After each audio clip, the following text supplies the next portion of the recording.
Last time we saw Savitri receiving instructions from a supreme source, the voice of light chasing away the voice of night and telling Savitri what she must do. She has found her soul newly. She must not expose it to the enemy. She must guard it. But apart from guarding it, she has to also do something which is significant, which is important, which is necessary for her work. Finding the soul, establishing the power of the soul, or the divine soul in her soul is important, is necessary. But what about the nature, her human nature, vital, mental, physical, the subconscious, the inconscient, out of which this form she has taken? What about that? Soul and nature both had to experience, had to realize, has to establish in them the divine presence. Then only Savitri's work can become successful.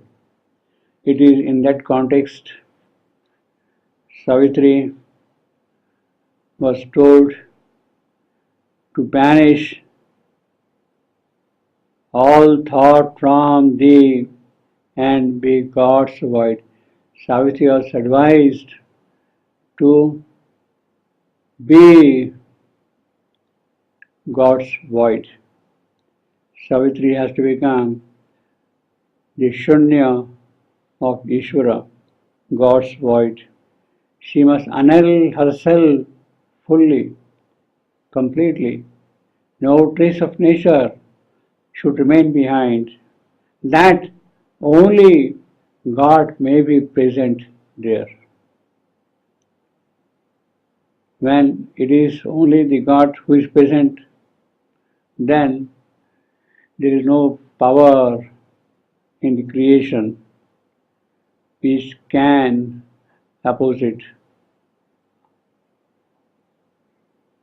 That is the advice Savitri is receiving. Annul thyself, that only God may be. In the yogic realizations of Savitri, Savitri has been getting at every significant stage the divine guidance. She was told, do this, do this, do this, go like this, go like this. This is the last instruction Savitri is receiving from the divine source, the divine mother, the consciousness force herself who is telling human Savitri what she must do. Banish all thought from thee and be God's void. Be God's void. And then what will happen? She will discover, she will uncover the unknowable. In her, the superconscient will become conscious. Infinity's vision, it is through that she will look at things. Her eyes will see the unknown. She will find the truth which is buried under the falsehood prevailing here now. Find the truth in things, behind things known, discover mystery. Savitri will discover mystery in everything, in all the things. This is what happened when Savitri shall banish herself and be God's void. She must consent to be nothing. That is the true nirvana, to be nothing, zero, absolute zero. She should be nothing, consent to be nothing, and none, dissolve time's work. All that had been happening until now, since the beginning of the creation, everything, time's work, till this moment, that must be dissolved. The past has to disappear if the future in its true splendor is to arrive. Annul thyself that only God may be.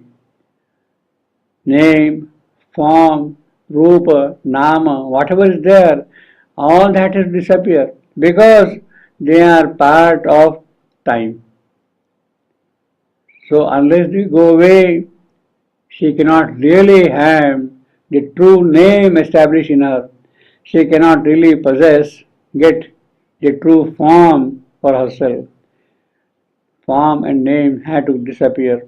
Consent to be nothing, dissolve time's work. Annul thyself that only God may be. Annul thyself that only God may be. That is the real meaning of nirvana, real significance. The occult charge is in that particular line. Annul thyself that only God may be. This is what the Buddha as the avatar has established. Every trace of nature, every element of times past has to disappear. When that disappears, then the true time can start moving onward. That is what Buddha came here to do, to remove the times past so that a new time opens out. That is the Buddhist nirvana. Annul thyself that only God may be. The mother sees the importance, the meaning, the necessity of achieving this inner yoga of the cells.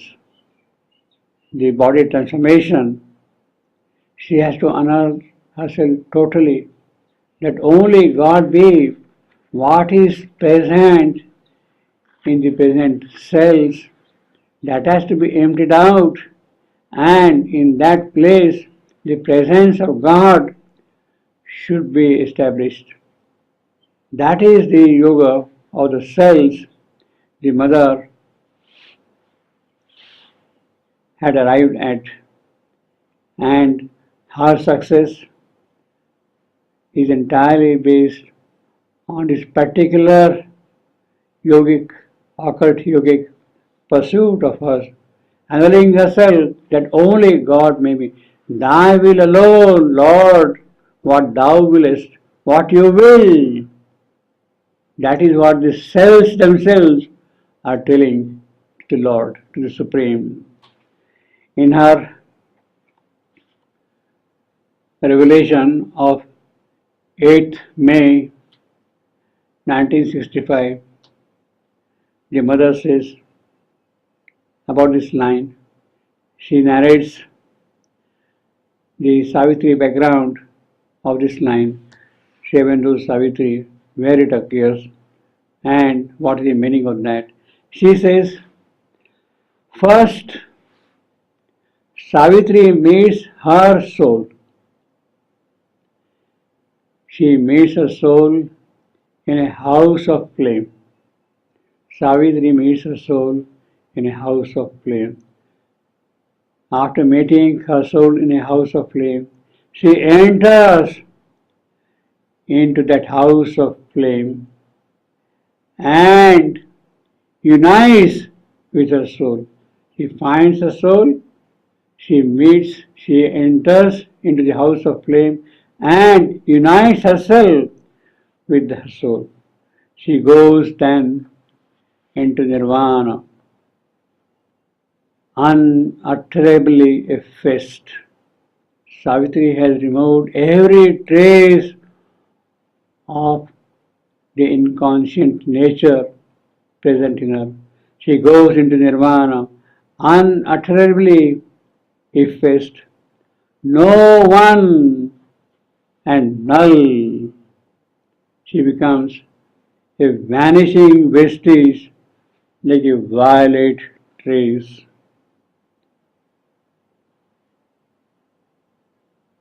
A faint record of herself.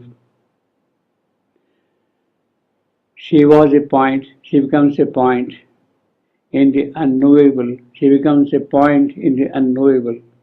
She has totally dissolved herself. Yet that individuality, the true individuality of Savitri is present there in the unknowable. She was a point in the unknowable. It was a dreadful anguish. The mother speaks about her experience of the physical transformation, that it was a dreadful anguish, but at the same time there was such intense aspiration also, that this body had lived too long. Is it that this body has lived too long and it is not going to serve the divine purpose? Is it necessary that this body be dissolved?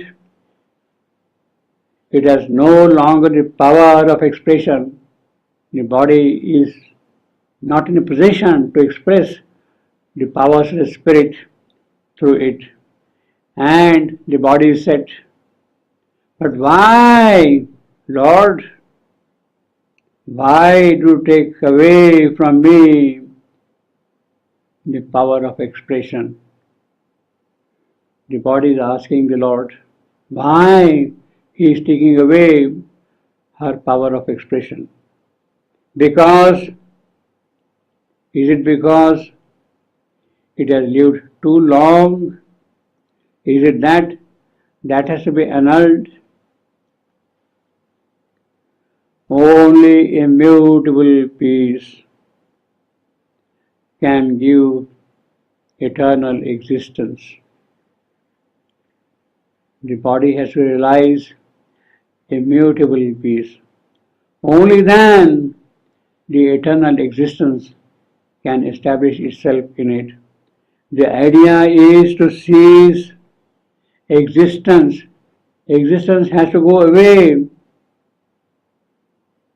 in order to find immutable peace. Go away from existence and live in the immutable peace. Or could it be the other way around? But it is immutable peace that compels the cessation of existence. When the immutable peace is established, then there is no more existence. It is that immutable peace alone. It is that immutable peace which must be established in the body if true existence has to get established in it. In order to allow transformation to take place, this is what is required. It is immutable peace that compels the cessation of existence in order to allow transformation to take place. Therefore, the immutable peace first, then will come existence, then will come transformation. It is very essence of love, love that is unconditional, which will be established in it. Again, in a prayer, inner revelation of 13th October 1965, the mother says,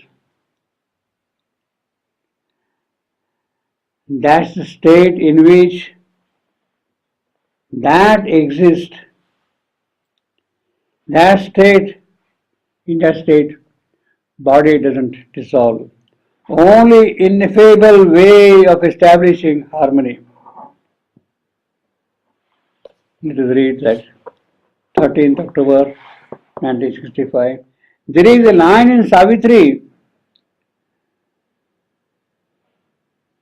which says, annul thyself that only God may be.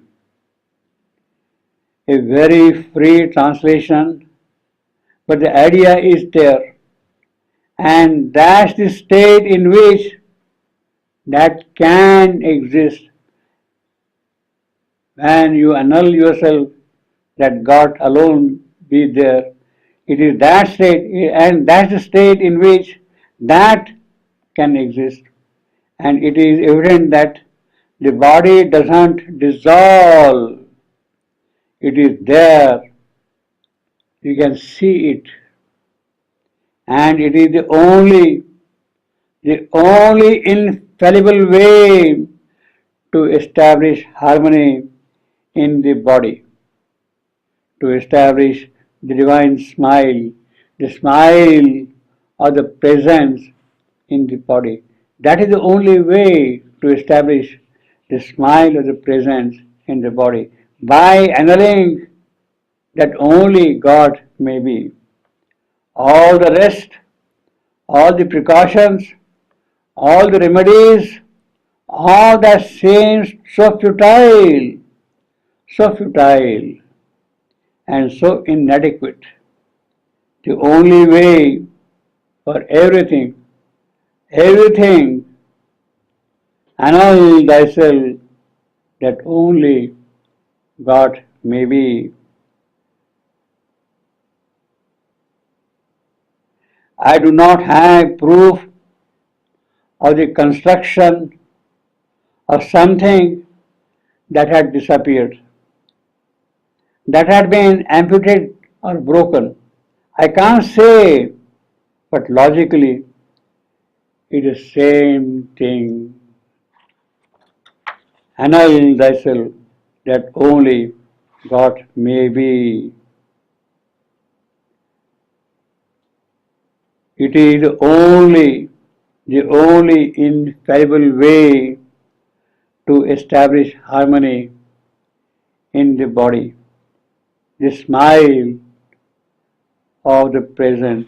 It is that alone which makes transformation possible.